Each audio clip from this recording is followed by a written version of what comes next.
ये E20 का जो मामला है ये बहुत बड़ा इशू है। हम कहते हैं कि दाल में कुछ काला है, मगर ये दाल ही काली है। 20% एथेनॉल, 80% पेट्रोल और 100% सियासत।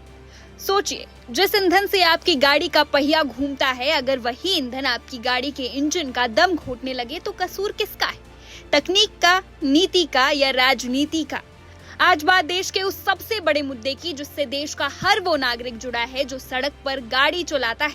मामला है E20 पेट्रोल का, जिस पर विपक्ष का दावा है कि ये जनता की जेब पर डाका है, तो सरकार का कहना है कि ये देश का ग्रीन फ्यूचर है। क्या सच में E20 से आपकी गाड़ी का माइलेज गिर रहा है? क्या पुरानी गाड़ियों के इंजन बर्बाद हो रहे हैं? आइए बिना किसी घुमाव के समझते हैं इस पूरे घमासान का पूरा सच।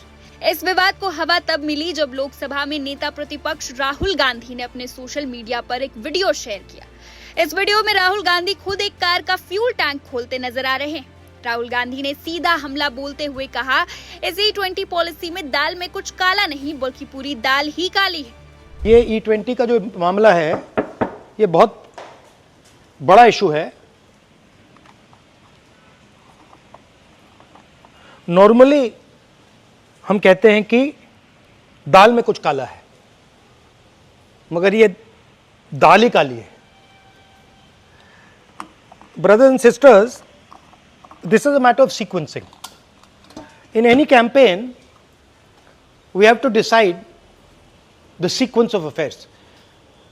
Our problem right now is that there is so much corruption that there's a huge line in what we have to sequence. Don't worry, this issue, we're going to take it up in a massive way, because this is destroying people's cars, destroying people's scooters, destroying people's lives, and literally is stealing directly from them. Congress और विपक्ष के मुख्य आरोप क्या है कि 20% ethanol वाला petrol पुरानी और साधारण गाड़ियों के इंजनों को तेजी से नुकसान पहुंचा रहा है। गाड़ियों की कार्य क्षमता प्रभावित हो रही है और माइलेज कम हो रहा है। कम माइलेज और गाड़ियों के मेंटेनेंस के खर्च से आम जनता की गाढ़ी कमाई का नुकसान हो रहा है। लेकिन सिक्के का दूसरा पहलू भी समझिए। विपक्ष के इन तीखे हमलों पर केंद्रीय पेट्रोलियम और प्राकृतिक गैस मंत्री हरदीप सिंह पुरी ने आंकड़ों के साथ पलटवार किया है।